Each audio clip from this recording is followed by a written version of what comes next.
everybody. Welcome to CripChat, your weekly podcast for everything disability.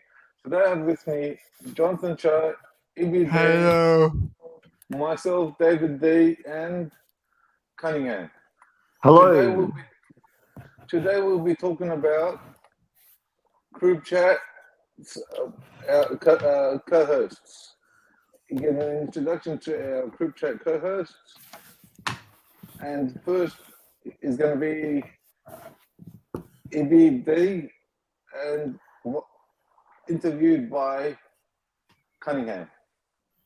Over to you, Cunningham. Please like and share. And if you've got any questions, please put them in the comments. Absolutely. Thanks, David. Cool. Go for it, Cunningham. Hello, Cunningham. Hello, everyone. Today we'll be talking about myself, EVD in the house. Thank you, everyone, for joining in. Go for it, Cunningham.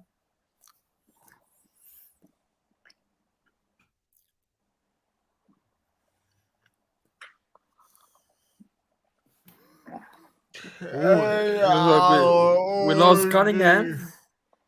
If you got the questions. So, I can read out the questions. Thank you for that, David. So, tell the audience a bit about yourself and what got you passionate about being involved in the podcast for Australian Disability Limited. Thank you for that. So, hello, everyone. Welcome all. My name is Ibrahim. People refer to me as Evie. So, I'm a person with disability who's got a physical disability, and I'm of Lebanese background. So I do a lot of my work in the cloud space. So the culturally and linguistically diverse space. And pretty much what I do is I'm a peer worker, pretty much. So I facilitate peer support groups all around Sydney under an organization, not-for-profit organization known as Diversity and Disability Alliance. There, I'm also a peer mentor. So I provide that one-on-one mentoring for people with disability to help build their confidence and, get them involved in their community through the achievement of goals. I'm also working in a number of different projects that's built around supporting our peers in our community. And now all that's part of my side job. My other job, I'm now, I would say qualified, but I studied accounting in my former years at university. So I've graduated with my degrees in accounting, and I've moved on to work as an account manager for an NDIS service provider. And that's pretty much what I do. And I'm also a podcaster here at Australian Disability Limited. So a lot of things going on, but it's good to keep busy every now and then. And thank you for having me. So, do you want to get to the next question? Next question. Okay. Do you want to read that? Awesome. How were your childhood years and what was your security experience like? Yeah. How's your youngies? If you read it. Thank you, David, and thank you for that, Jonathan. So my childhood years, and also my schooling experience. Look, to be honest, and I don't want people to, I guess, feel sympathy, but rather empathize with my situation. When I went to school, it wasn't easy, and I'm just gonna be honest. It wasn't easy growing up. I went to mainstream school, which was, I guess, a good thing because I blended in with people that are able-bodied. Um, although look, I was in a inclusive society, there were a few times where I felt excluded, and so there came the anxiety, depression, the social isolation, just being treated, I guess, differently because I was the only person in that school who used a wheelchair. And so, yeah, often I was treated different. And it was a bit of a troubled time, but it's something you learn from as you grow older and you start to understand, the need to have, the peer support, the need to reach out to, your peers, the need to, I guess, be more involved in society, be more inclusive, you know, and also, yeah, just getting active in that space. Look, I finished my high schooling, kindergarten to year 12. I graduated, and then I went on to do my studies at university after. So, although there were troubled times, I went through it, and yeah, I got my education. So I worked hard, and although I was suffering from anxiety and depression, but at the end I got my education sorted. So all good. Next question. Was that hard for you? Look, to be honest, David, it, it was very hard to, I guess, study and to complete my studies, given the traumatic experience I went through. Also dealing with social isolation, not having many friends, basically being left behind. Like I said, being inclusive in a non-exclusive, so being excluded in an inclusive society.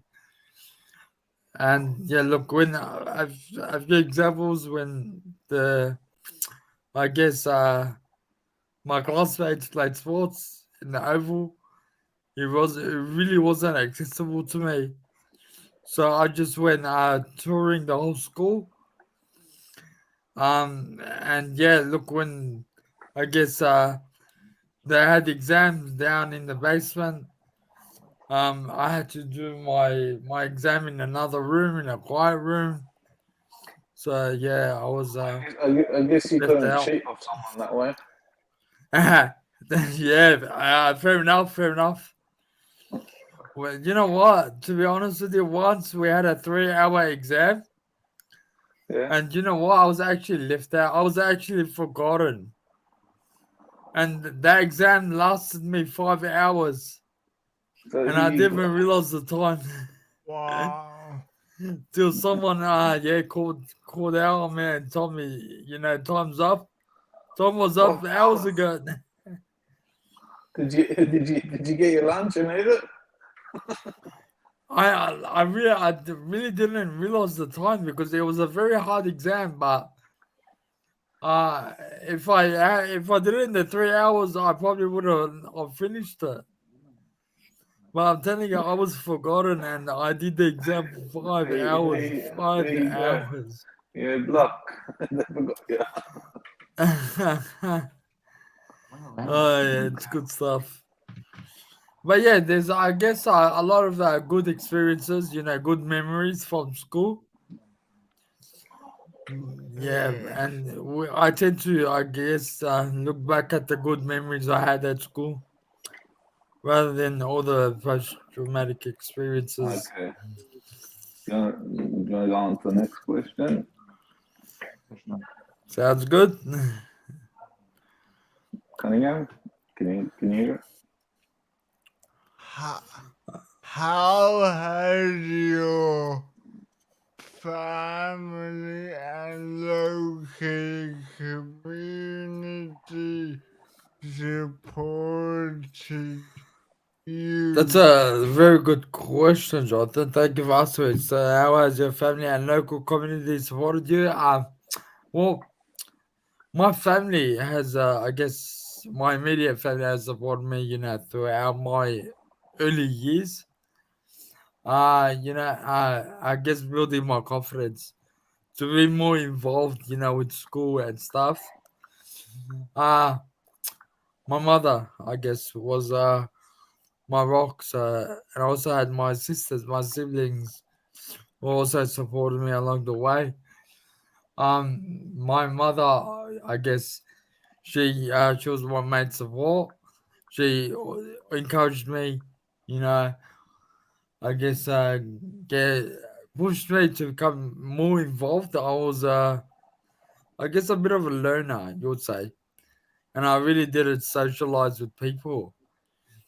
If you look at me now, I mean, people can't stop texting me and calling me, David. So Mate, no, it's all good. I call you. There you go. There you go. Exhibit. I No, no, try to it's all keep. good. It's all good. I So try to keep make up for the past times. Yeah. make up for it. So I'm becoming more socially involved. So I was dealing with social isolation to becoming more socially involved, and that's how it's been over the years. So, like I said, as I left school, I had to think on my feet. No ableism involved here, but yeah, I had to think on my feet and I guess reach out to my community and become more involved. I didn't want to look down the road of being socially isolated all the time, and so I got involved in a few different organizations, and that's where things started to lift off. So it's always good to get yourself out there, put yourself out there. Can't hear us. Yeah. Cunningham, we can hear you. You can hear us? Yeah, we can hear you. Yep. Can I read the next question? Yeah. So No, you guys are doing good. That's fantastic. Keep going. all right, go for it, Jonathan. What has been your experience of tertiary education and open employment? Yeah, look, that's a very good question as well, Jonathan. So my experience of tertiary education and also open employment over the years. Um, so when I went to my mainstream school and finished at 12, I was encouraged to enroll into university, and so I did. I chose a few: University of Sydney, University of New South Wales, and a more local one was at Sydney University. Um, I got accepted into like 3 different unis, and so I picked the one that was closest to me, the one that that had what I wanted to actually study, and so I got into the field of accounting. I did my education over at Western Sydney University for 3 years, and I got my bachelor's in commerce. So with a major in accounting. So sorry, bachelor in business and commerce with a major in accounting. Um, Now in terms of employment at that time, I was in and out of jobs. I went through, the job employment agencies, and they were no good, to be honest. They were no good. They just threw me into whatever job they could find.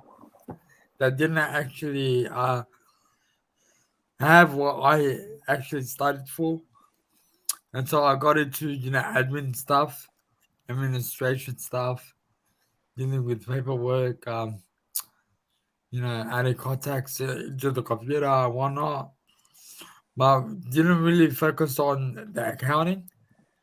So I left them after like a month.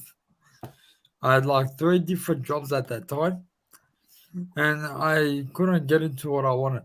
So I decided to further my education, and I decided to go for my master's.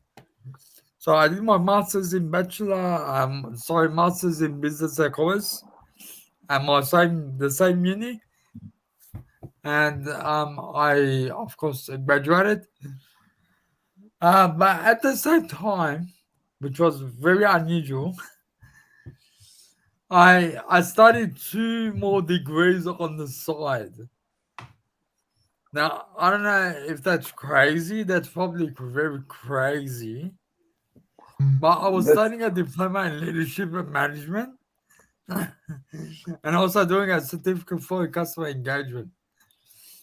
Now, the reason why I did my diploma in leadership and management was to improve on my communication and also my presentation skills.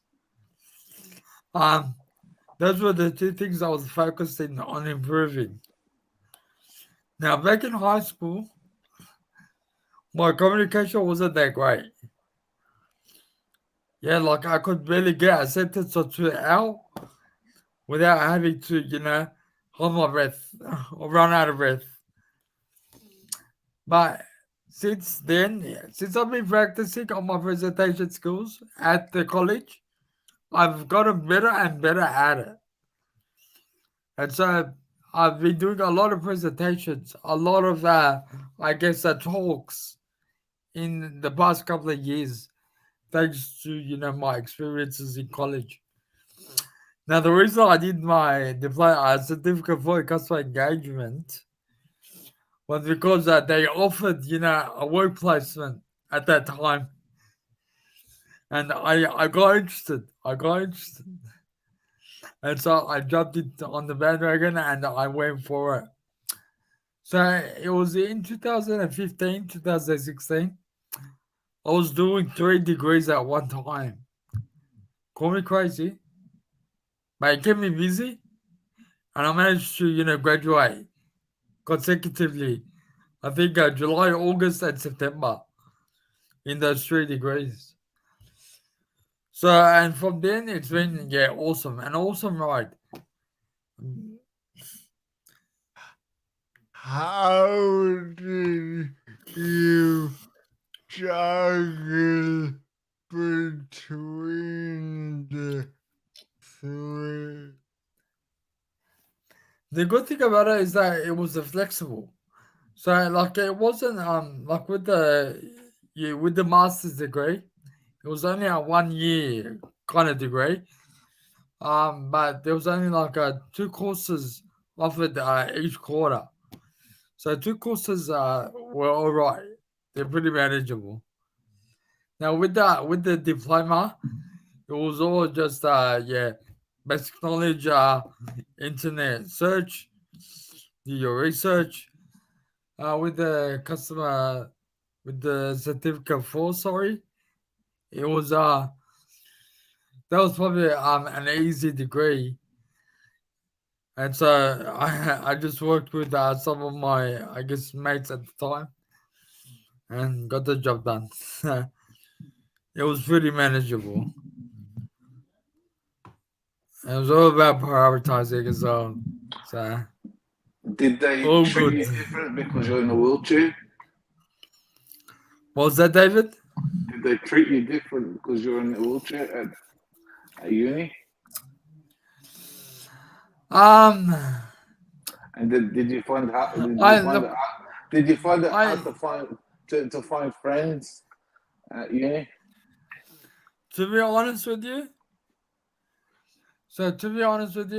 during my time at university, until now, I've only kept in touch with one friend. So there's one friend, and he's a very good friend. I've been friends with him ever since my uni days, 10 years ago. Everyone else, it was just like a high buy kind of situation. Uh, yes, I did feel a bit left out, but I did hang out, with people, during my breaks. I engaged with people, but outside of the uni, it was a totally different story because I was still facing, the social isolation. Yeah. I was still, in a world, full of people where I felt, alone. You felt And so, yeah, it was alone, hard. different. I was still, challenging that, I guess, the notion of, being socially isolated forever. And that's when I had to, I got to realize I had to, get more involved in my community. And so that's when I, joined these disability advocacy organizations. And from then, things started to lift off. I met some amazing people along the way. I know a lot of, good friends out there. Shout out to all you guys. You're awesome. Keep up the good work. And so that's what it's all about now. It's all about building on that movement. Yeah, Supporting your building peers contacts, is the way to go. Yeah. building good contacts. The good call and the right contacts. Yeah. It's amazing. Tell us, when have you had to resolve an instance of disability discrimination? There's a lot of stories to be told here. There's a lot of stories to be told. Mainly because I've built the confidence. I've built that confidence of what by being more inclusive in our society and what it's all about. However, back at home, I also have a sibling who has a disability as well. And it can be hard coming from a culturally linguistically diverse community because although you're moving forward, somehow you're always pushed back. Because with me, I've learned to become more confident, become more involved in my community. Whereas for my sibling, it's a different story. And the way that I guess family and also friends see it is that, or because we're both people with disability, we're both not able to use our voice, be in control of our lives, have have a choice pretty much on what we do. And so although I push for that inclusion, I'm always dragged behind because of that. Now, in regards to having to resolve an instance of disability discrimination, uh, I, there was an instance where when I had my certificate for customer engagement, we were told to go to our location that to do our studies. Now, this location was in an old building in North Parramatta. So North Parramatta, in a very old building that was on the 8th floor. Now, it was on the 8th floor. Now, I wouldn't mind if there was a lift. However, there was no lift. There were only stairs to get to the top. Now, they know I'm a visual disability, and I use a electric wheelchair. How am I meant to get up to the eighth floor in an electric wheelchair? It's going to be very hard, very hard. A lot of backs are going to be broken, I'll tell you that. So I had to call them up.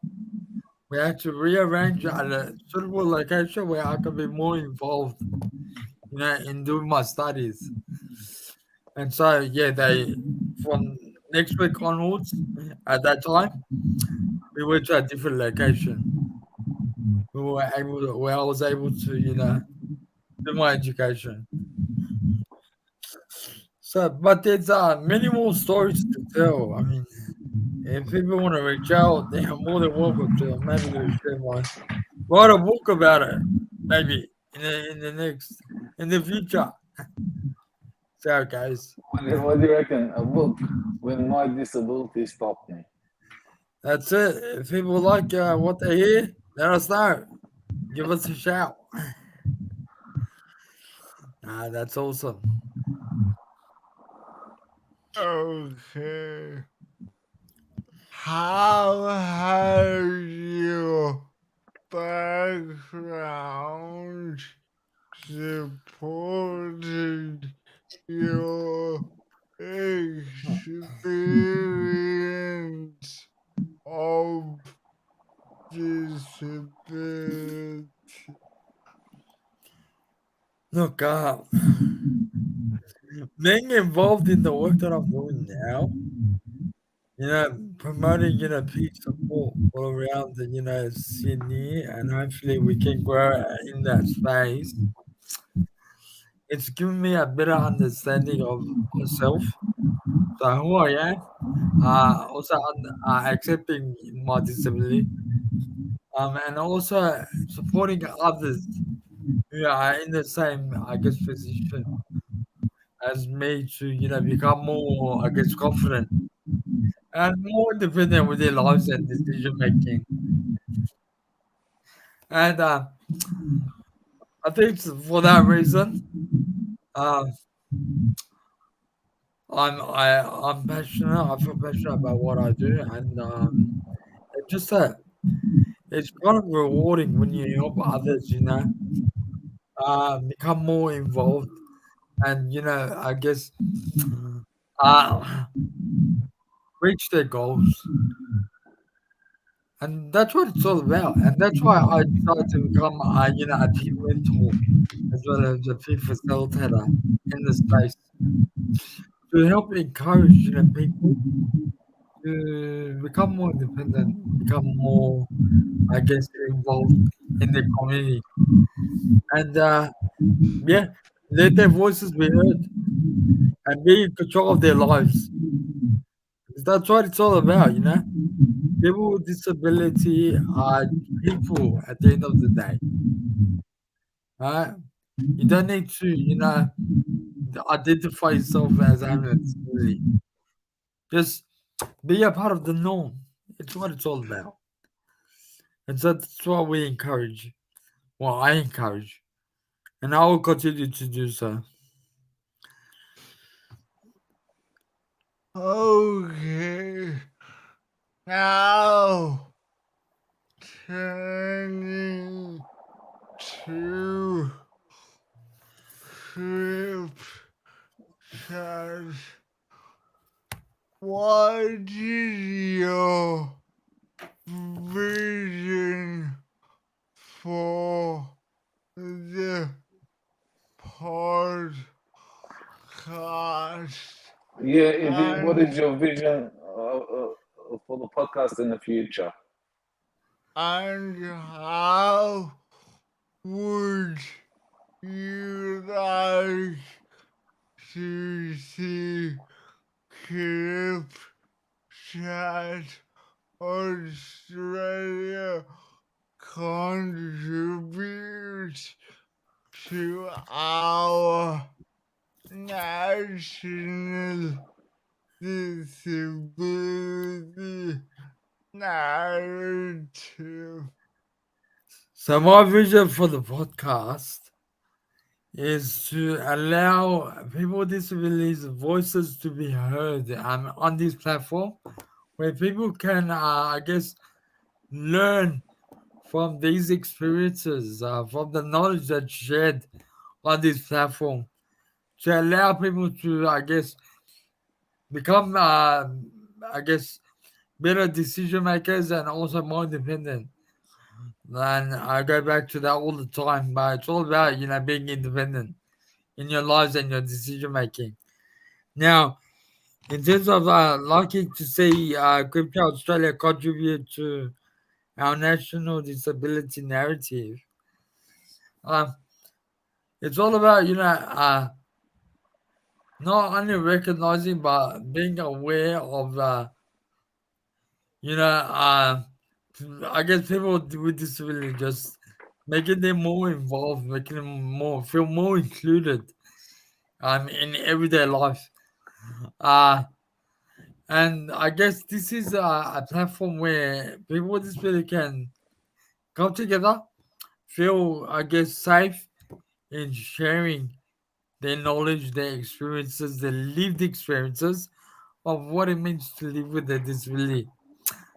And hopefully encourage our viewers or people who listen to understand and also change the way they perceive people with disability, and hopefully treat them like, equals, like everybody else, and not single them out because of their disability. So, are there any specific topics you want to cover? Yeah. In terms of what specific topics Yeah, regarding what? regarding the narrative. Look, I guess look, addressing stigma, workplace bullying, making people understand that it's not okay to, I guess, feel like they're superior to others just because they see themselves in a better situation. I guess things like how we can all, come together, share our skills, knowledge, experiences with each other. So creating like a peace space where people can come and contribute, share knowledge, experience, and whatnot, stories. Also things like uh, yeah, everyday things like stigma, prejudice needs to be addressed as well. So topics like that need to be made aware so that everyone can, I guess, tune in and also to contribute and Yeah. find a solution to how to make this place a more inclusive society Don't and you more inclusive. don't you think it'd be people that have disability, if they contribute with things that other people can, makes them feel much better and makes them feel needed. Of course, and during my 5 years of working in the peace space, people they feel comfortable. They feel like their voices are heard once they become involved in the peace space. So peace support is the way moving forward, and a lot of research is being done to improve, peace support and addressing things like social isolation and barriers to services, things like that. So It making the also lives of people with disability improves mental health better, also. and that's also yeah, a major thing as well. Mental health, and how do we address that? How do we make yeah? How do we, I guess, make people with disability feel more comfortable and not feeling, socially isolated or having mental breakdown. How they can reach out to others, I think is very important. Reaching out, Yeah. also See, following up, so that nobody gets left behind. see, with CripChat, what we do, we are trying to, well, give other people the confidence to help others, and then helping others will then create them to. To disappear. Nice. Thank you, David. So this is why I became involved in CripChat Australia. This is why I've decided to well, I was made president of the Diversity Disability Alliance. This is why I, got into accounting, home care. It's because of the knowledge, the skills, the experiences I've experienced in the past couple of years. It's helped build on my, I guess, personal development and also my professional development. So moving forward, this is what it's all about. Encouraging peers to come together, to share their knowledge, to share their experience, and to become involved. And hopefully we can spread that across Sydney, New South Wales, and the world. All good. And would you say that because of or in spite of your disability?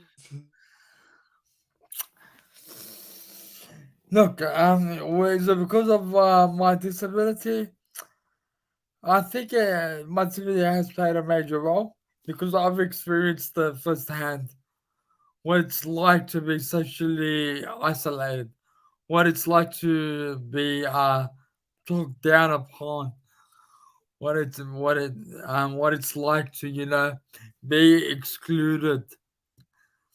Although you're in an inclusive society, you're still excluded from many things.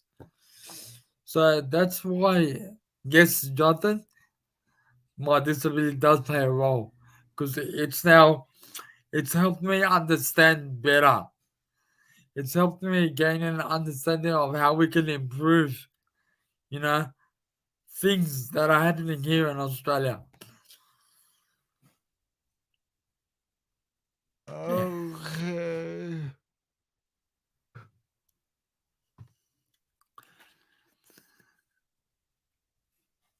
Yep. Do we have any final thoughts? Look, I could just start off with a few final thoughts. It is important to reach out to your peers and encourage them to be more involved in the community and also to encourage kids to be able to, I guess, be independent in their lives and their decision making. So, moving forward, always check in with your peers, follow up, very important, and leave no one behind. All right, so that's awesome. Over to you, Jonathan and David.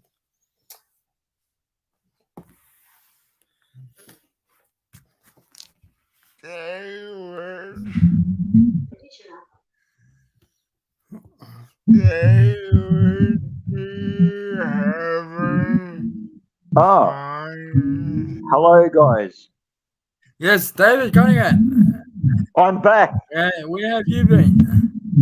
I've been listening into a fine episode. It was great tonight. And look, I just want to say that this is our first part of a five-part episode series. And look, like I think all of what Ibby said is fantastic. Absolutely great. I agree. All that you guys said there, Ibby. Great thoughts. Thank you very much, David. And over to you, Jonathan. We lose nothing. Over to you, Jonathan.